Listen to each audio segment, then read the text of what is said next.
o Lula no governo do estado. A pessoa quer saber que é aquele que vai entregar melhor serviço público, fazer as obras que a população quer. Eu acho que essa história de que o eleitor é hoje uma pessoa desconectada da realidade não é verdade. Eu acho que pelo contrário. Acho que ele é altamente conectado e ele sabe qual é a função de cada um. Tanto que sai essas maluquices do cara votar no Zema e no Lula, votar no Tarcísio e no Lula. Não, mas essas maluquices são porque o eleitor, eu concordo com você nisso, eleitor é hiper pragmático. Sim. Eleitor quer saber da vida dele melhorar. Exatamente. Então, claro, agora, presidente Lula, a gente tem que colocar aqui as coisas como elas são. É um político de nome, de recall muito importante, está disputando agora e com chance de vencer um 4º mandato da presidência. Então, eu não consigo entender como que essa ajuda, esse endosso, não que vai resolver, não que o cara vai cegamente dizer, opa, Lula mandou, vou votar, mas que é um apoio importante, é claro que é um apoio importante, na minha opinião. E olha, gente, o Fernando Haddad, ele comentou sobre essa autonomia da sua campanha eleitoral sem necessariamente cumprir a agenda ao lado do presidente Lula em outras regiões do estado. Vamos ouvir. Eu acho que cada campanha tem a sua autonomia, né? Eu tô fazendo mais interior nesse momento, né? As regiões mais distantes do estado. Eu não vou me ater à campanha dele. Eu estou fazendo a minha de acordo com o que a campanha entende que é o melhor a fazer. São 60 dias de campanha aí pela frente. Nós vamos fazer muita coisa juntos também. Porque eu entendo que dá uma sensação de unidade do campo democrático em relação ao nosso adversário. Não necessariamente, nós estamos fazendo primeiro o interior, mas nós vamos fazer capital e região metropolitana também.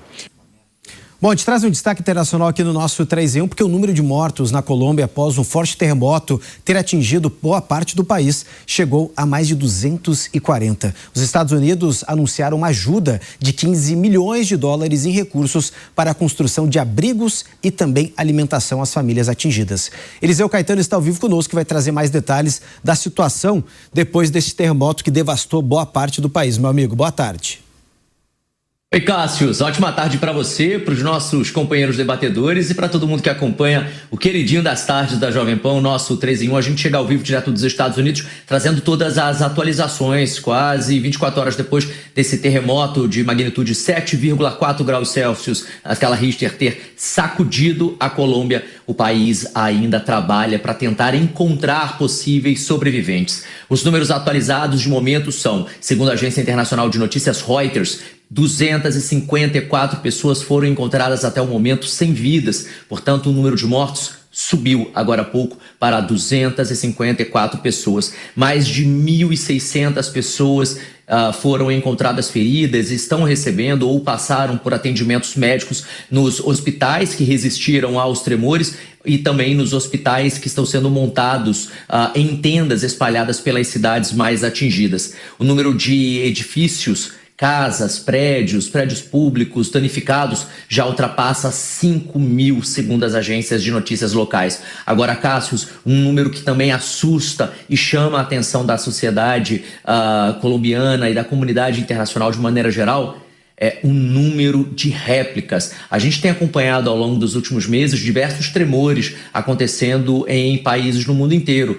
E essas réplicas estão se tornando comuns, viu? Somente de ontem para hoje, a Colômbia foi sacudida seguidamente mais de 100 vezes. Portanto, mais de 100 réplicas de terremotos em menor escala aconteceram na Colômbia ao longo das últimas horas. A agência internacional de notícias Reuters ainda informa que Risaralda está entre as regiões mais atingidas neste momento, viu? Mas as operações de busca continuam em cidades como Pereira, como Cali, e o número de vítimas, infelizmente, pode aumentar, porque as equipes continuam procurando pessoas sob os escombros e há diversas áreas com problemas de comunicação.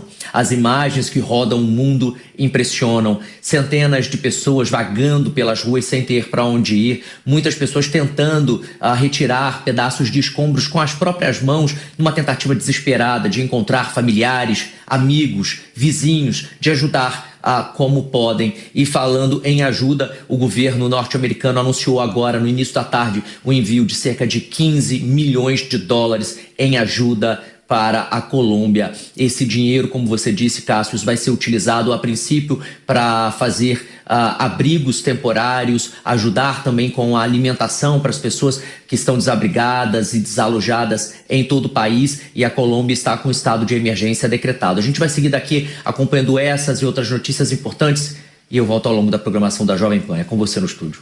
Combinado, Eliseu. Obrigado pelas informações. A gente estava, inclusive, acompanhando as imagens, gente. Realmente, a gente consegue ter uma noção da magnitude da destruição deste terremoto de 7,4. Lembrando, gente, que o número de vítimas chegou a mais de 250, mas, segundo a agência do governo, cerca de 3.000 pessoas seguem desaparecidas, estão muitas embaixo dos escombros. Por isso que o trabalho de socorro, de emergência, de ajuda não parou, segue 24 horas por dia. O governo já anunciou, inclusive, situação de emergência, mobilizou exército, equipes de busca para resgatar essas vítimas e também, inclusive, diversos hospitais, regiões já colapsaram devido também a essa questão envolvendo este terremoto. Situação bastante complicada na Colômbia. Toda ajuda é sempre bem-vinda. Muitos países da América Latina já se sensibilizaram, já, inclusive, colocaram, né, a ajuda à disposição, o envio de homens do exército, de socorristas,